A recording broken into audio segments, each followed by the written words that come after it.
Well, hey everybody, it's Dr. Sasheen. Thanks for tuning in to SYGD, the podcast. Divorce may be messy, but you don't have to be. In this, our second season, join me as I set fires to lies, half-truths, and distortions that come along the way with the divorce journey and inspire you, motivate you to move past them quickly to live your best life. So set your clocks and your calendars and tune in each week. Welcome to Season 2, The Doctor is In. Well, hello everybody. Welcome back to the show, episode 2 of So You're Getting Divorced, the podcast, season 2. It's Dr. Sasheen here, and today we are tackling a seriously bad idea that gets a lot of traction and a lot of airplay and a lot of punditry talking about it, a lot of opinion pieces, and does a lot of damage. And this is this idea that what does not kill us will somehow make us stronger and better. Now, Kelly Clarkson has a great song, and this has made her a very rich woman. But today, we're going to talk about how this philosophy is actually terrible when it comes to relationships, and we should probably stop repeating it because it's not doing us any good in the current relationships that we're in or in the future ones that we really, really want to have. So, sit back, grab a glass or a cup of whatever it is you're drinking today, and let's talk about this myth that what doesn't kill you makes you stronger. Right back after a word from our sponsor. Hey everybody, it's Dr. Sasheen from So You're Getting Divorced, the podcast, here to talk to you about Anchor and the ease at which you too can launch and start your own podcast. If you haven't heard about Anchor, let me just break it down for you. Here is the 411. Number one, it's free. This is a great way to get started if you've never done podcasting, or if you're a pro and you really like the idea of using your phone or your computer to get your podcast going without all the hassle, because number two, they will distribute it for you to places like Pocket Casts, Spotify, and Apple Podcasts. That's a pretty sweet deal. Next, you can make money while you're doing your podcast with no minimum listenership, and that's pretty darn spectacular. So, follow these instructions. Download the free Anchor app or go to anchor.fm to get started. Now, let's get back to the show. All right, y'all. So, Dr. Sasheen here. I love me some Kelly Clarkson. She's great, has a great voice. And this is a really catchy tune, which I will not play because I do not own the rights to the music. But we've all heard the song, what doesn't kill you makes you stronger. And not only have we heard the song, we know the story, right? So many books, so many movies, so many talk shows center around this idea that through pain, we will gain some kind of superhuman strength, or at least in the broken places, we will be stronger because of what we have gone through, because we didn't die. So since we didn't die, the upside is that, well, it's got to be better than it was because you didn't die. And I think it's important to unpack this because this philosophy is so pervasive. And it's the cornerstone of a lot of the psychotic behavior that we tend to tolerate out of significant others. And in fact, the book that I just wrote, that I just published, the Who Did You Love book, 4 Faces of Narcissism, really unpacks this idea that we are surrounded by people who will go out of their way to make our lives a living hell. And a lot of the time we will not do anything about that because we are under this false impression, sometimes not even consciously, but because we hear it so much and it's in everything, we are under the false impression that, if I just endure this pain, if I endure this drama, if I endure this trauma, if I can get through this and it doesn't kill me, then I'm going to emerge stronger and better and able to battle the world. Well, let me tell you something. The therapy industry, the counseling industry, the psychiatry industry would call that a bald-faced lie, because what really happens is what doesn't kill us doesn't make us stronger. It makes us broken in some really profound ways. And it leaves us hurting in some really profound ways. And it repeats over and over and over again, because instead of acknowledging that it might not have killed me, but this sucked. And I don't want any part of this anymore. So I am not going to engage in this. Instead, we don't engage with the part of us that's broken. We jump right over to we must be stronger because of the pain. And it allows us to mask the pain. It's funny because just yesterday I was chatting with someone about movies and how there's always, especially in rom-coms, right? Romantic comedies, there's always that one character, whether it's the big sister or the black sheep or the wayward brother, but there's always that one character that the movie just dumps on, especially in romantic comedies. They take the brunt of everything. They're required to keep smiling through it all, and even in their breakdowns they're persevering, and they're going through the pain, because in the end there's going to be this great reward. They're going to get the girl or get the guy or get the job or be acknowledged for the fantastic human being that they are.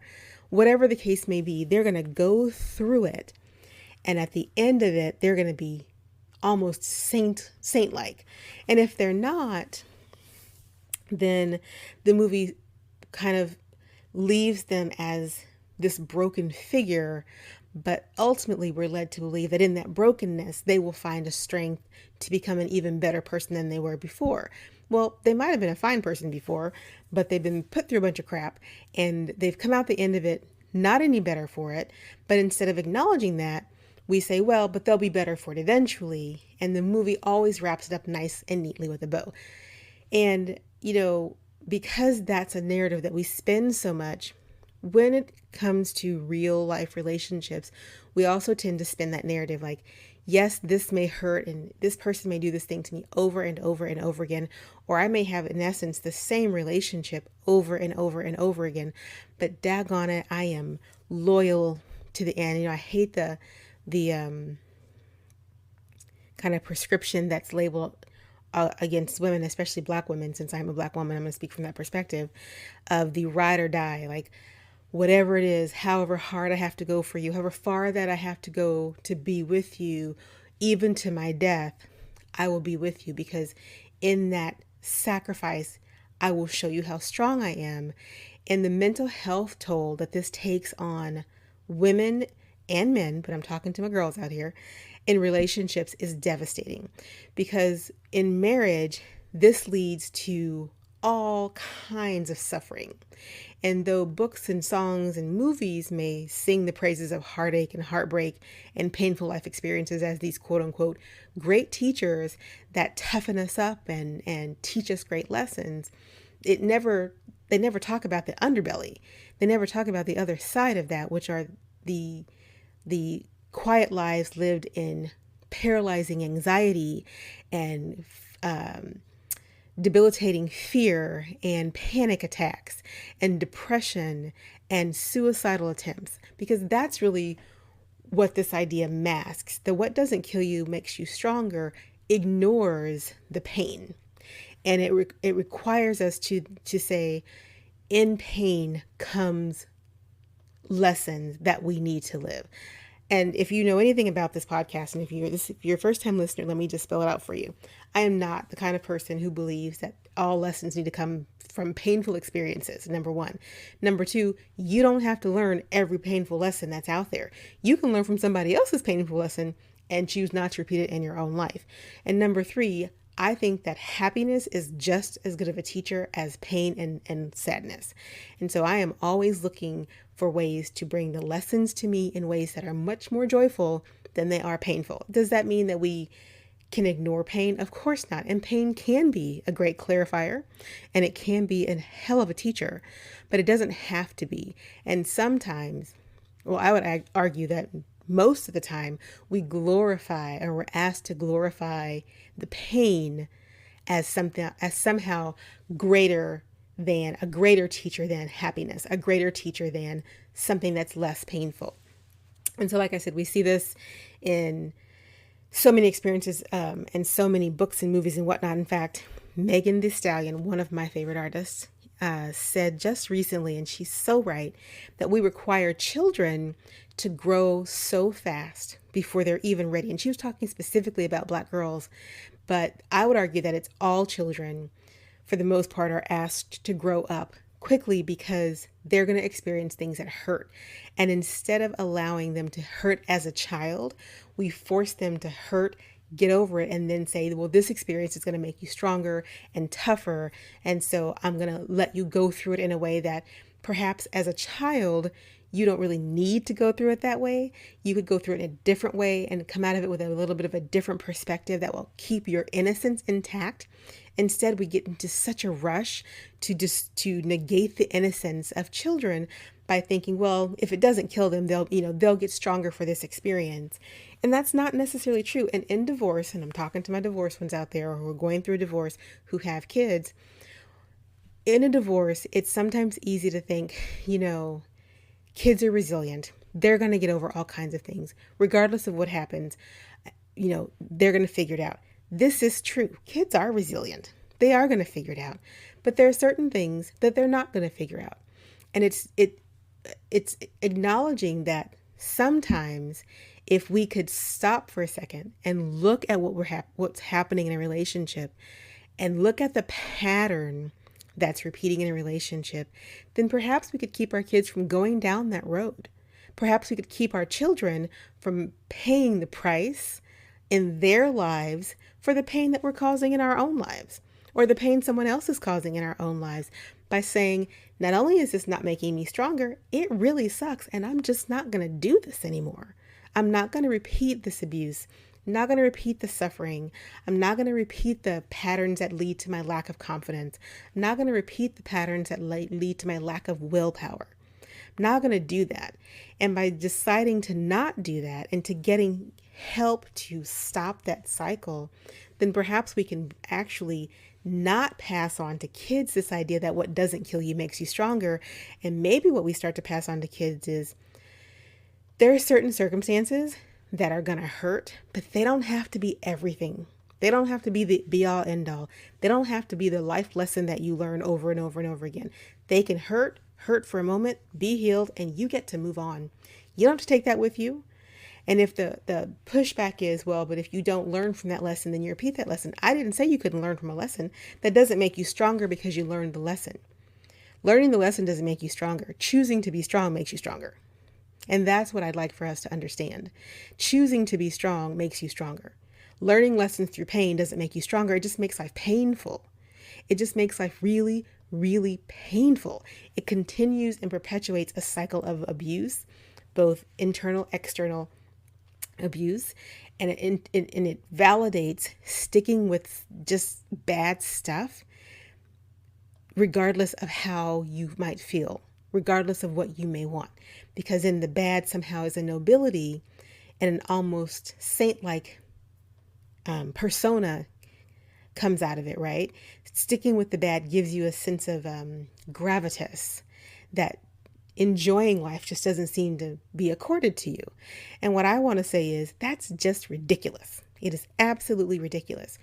When couples get divorced, I'm going to kind of pick on the conscious uncoupling crew, but I'm also going to pick on the toxic uncoupling crew. When couples get divorced, they bring into that process this idea of what doesn't kill me is going to make me stronger. And, I hear the stories of couples, especially celebrity couples coming to mind, who've consciously uncoupled from their spouse.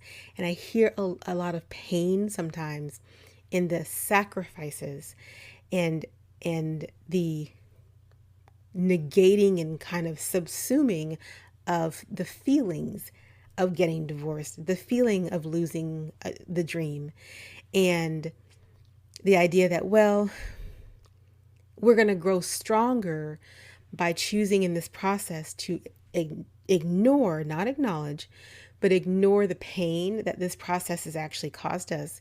And hopefully by ignoring that pain and focusing only on the good, we will be able to break the idea that we can't be friends post-divorce, that we can't do this thing together, even though we're no longer married. And I applaud couples who can make that happen. But what I also think is toxic in that particular narrative is this idea that, again, what doesn't kill you makes you stronger, right? So if you manage to get consciously uncoupled and you manage to keep your emotional life at a steady, even keel, that's fantastic. Most of us aren't that steady. Most of us have a level of resentment. Most of us are hurt in some way. And when we go into the divorce process, we carry that with us. And if we're working so hard to not feel those things, we're in fact just as bad as the people on the other end who are toxic to each other in the divorce process, right? Who are determined to sling every barb, every arrow, every landmine, throw every, shoot every gun that they have at each other because they're damn sure not going to be the only person hurting in this process.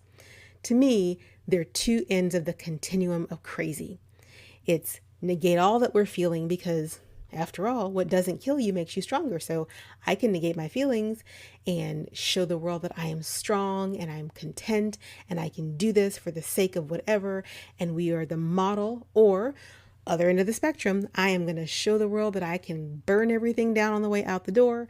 No one's going to survive this blitz attack I'm about to put down on them. No one's going to hurt me more than I'm going to hurt them. Bring on the war. To me, these are the two sides of the exact same coin. The coin of what doesn't kill you makes you stronger. It's the BS that we feed each other that says through some kind of pain and diminishment, we will be better people. And neither one of those scenarios are actually better people. You think kids can't smell bullshit like that? Because they can. They can smell it a mile away. And I think it's important to recognize that, if you want your divorce to be something other than a toxic landmine or a airy, fluffy ball of nothingness, then you want to acknowledge that perhaps, just perhaps, just going to throw this out there, that perhaps what you really want to say is, I don't like you. I don't like you. And because I don't like you, I want to move on from you. But I don't hate you. And maybe I do hate you. And it might take me some time to get over hating you. But I will get over hating you at some point, but I hate you right now. And I do. And that colors everything I think and feel about you. So I'm going to do my best not to hate you on a daily basis or dislike you or however you want to put it. But I can't guarantee you that sometimes in the process of this, my hate's not going to rear up and want to twist my head around like Linda Blair in The Exorcist. I can't guarantee that. But what I can tell you is that I want for me more joy than I want pain for you. Period. And because I want more joy than I want pain for you, I'm not going to let this process kill me and break me down because there's no strength there. There's no strength in those broken places being hit over and over and over again, looking for strength. There's only strength in remembering what I want, who I am, and how to stitch myself back together because one day I won't hate you anymore. And, I'm not naive. That place is hard to get to. For some people. For some people it's not, but for some people it is. But it's worth the journey to happiness, to stop believing that in the killing of my spirit, I will somehow find the strength to move on. No, you won't. You will not. You will find many years of therapy on a therapist's couch trying to understand why you, who consciously parted beautifully or slung every bow and arrow you could find toxically, why you still can't find happiness. Because you're strong now, right? And out of strength comes the idea of happiness. And that's the really insidious part of this particular idea. Because when you say what doesn't kill you makes you stronger, what you're in essence saying is the only way to be truly happy, is to believe that pain makes you great. So what do you do in the next relationship? You look for someone to cause you pain. Sometimes we do it consciously. Most of the time we do it very unconsciously. But there are too many instances where we marry the exact same person who has hurt us in the past. And we're trying to figure out how on earth did I end up with you? You don't look like the one that I used to date. You don't look anything like the one that I was married to. You look nothing like my parent who hurt me dearly. You look nothing like any of these people. And yet this feels oddly familiar. Because once again, I am looking to be strong through this pain. I am looking for strength through this pain because after all, happiness only comes through this pain. And since I want to be happy and happiness and strength go together, then I must endure this pain. It is a billion-dollar industry of self-help and self-love and self-empowerment. that feeds on this idea that if it bleeds us, if it actually makes us bleed and hurt, then and only then can we find strength and purpose in our life. And what I want you to say, want you to realize is that is just not true. There's so many great programs out there that want to help people to not swim in their pain all the time. And I'm a big proponent of counseling and psychiatry, psychotherapy, behavior modification, spiritual quests, spiritual guidance. I'm a great proponent of all of them, but I'm a really, really big proponent of finding someone who helps you understand that what doesn't kill you doesn't make you any stronger than what makes you happy. Let me say that again. What doesn't kill you doesn't make you any stronger than what makes you happy. What makes you happy makes you just as strong as what makes you hurt. Because in our happiness, we grow muscles that look for more happiness. In our happiness, we grow abilities to look for the good in things. In our happiness, we're more likely to be less afraid of what's coming because we are happy in ourselves, because we are content in ourselves.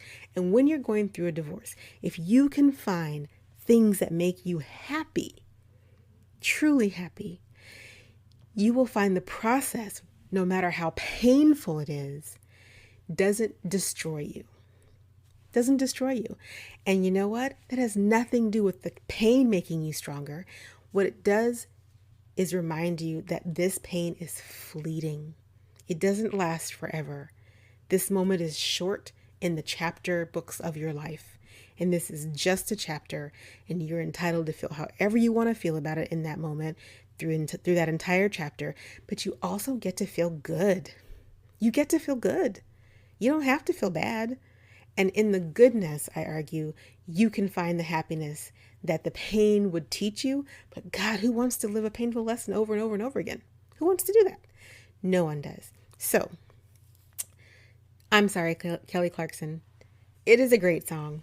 And I've seen so many movies that I love, romantic comedies that I love, that I laugh and I cry, and books that I've read that kind of have that same idea that, oh my gosh, what doesn't kill you will make you stronger, and you will find a life after that horrible period, and there will be rainbows and kittens and clear skies. I like the idea. I hate the application. In the application of that idea are a lot of broken people who don't really need to stay broken. And I really hope that if you listen to this podcast and you take nothing else from any episode, because there are a lot of them and there are going to be more to come, but that what you'll do is remind yourself that Dr. Sasheen said that I can find just as much strength through chasing the happy as I can through chasing the pain. So in the grand scheme of things, wouldn't you want to chase happiness because that feels a whole lot better? And the lesson comes faster when you're happy than it does when you're hurting. And before somebody sends me a comment that says, no, when you're in pain and broken down and hurting, then the lesson that you need to learn will find you. The lesson that you need to learn becomes crystal clear. And I'm going to call foul, because no, it doesn't. When you're broken down and you are hurting and you are scrambling, trying to figure out who you are, what happened, and find your way, the lesson in the pain is to find a way to not feel the pain. It is not to find a way to understand the pain, because nobody wants to understand their pain. The last time I checked, no one was signing up to understand the pain. People want to get away from the pain. They want to move away from the pain as quickly as possible. So the lesson that might be there in the pain stays out there somewhere, because in the short term, I just don't want to hurt anymore. And in the long term, I might get around to self-reflection, but it's probably going to take a whole lot longer than if I am happy and shit happens, and in my understanding that this is temporary and this actually isn't my drama, so I don't have to feel pain over it. But there's a lesson here that I don't want to repeat. I'm going to get there so much faster than if I just swim in the pain. Because again, I don't know about you, but when I'm hurting, I just don't want to hurt anymore. Period. I'm not looking for lessons. I'm looking for lessening of the pain. But when I'm happy, I want to keep that feeling. I want to chase the joy. So if there's a lesson there and it's attached to joy, I'm more likely to get it and get it faster. So that's it for this episode 2. Hopefully you enjoyed it. Drop me a line. Let me know what you think. Leave me some comments. Check out the YouTube channel where you can find all of these episodes, as well as on just about every major podcast outlet. So exciting. That's it for this week. You all have a great, that's it for this episode. You all have a great week. Take care. And that, as they say, is the tea. Thanks for tuning in this week. To get more, follow me on Facebook, Instagram, Pinterest, YouTube, LinkedIn, and coming soon, Patreon, for those who want to subscribe and who want to support this podcast. If you have any questions, please contact me at support@sashinmobley.com. And as always, please like, subscribe, and leave a comment so that we can continue to rise in the rankings. That's it for this week. Take care. See you next time. Bye.